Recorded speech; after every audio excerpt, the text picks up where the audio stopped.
அஸ்ஸலாமு அலைக்கும்.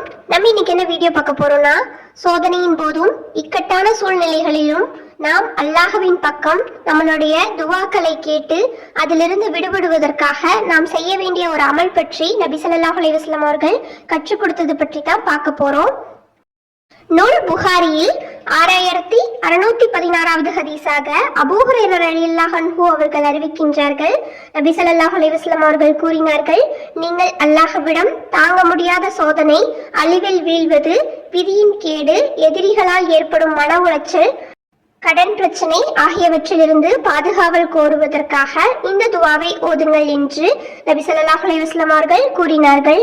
நாம் நம்மளுடைய இக்கட்டான சூழ்நிலைகளில் அல்லாஹ்விடம் மட்டும்தான் நம்மளுடைய கோரிக்கைகளை கூற முடியும்.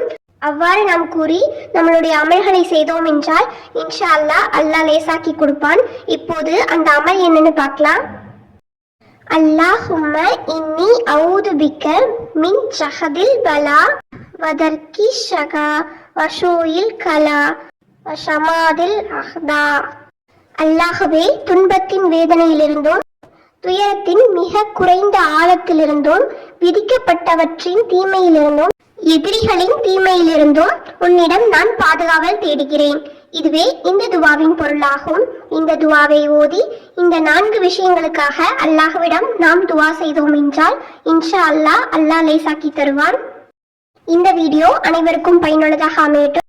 இந்த வீடியோவால் நீங்கள் பயன்பெற்றால் மற்றும் பயன்பெற உதவுவீராக. உங்க கருத்துக்களை கமெண்ட் பாக்ஸ்ல பதிவு செய்யுங்க.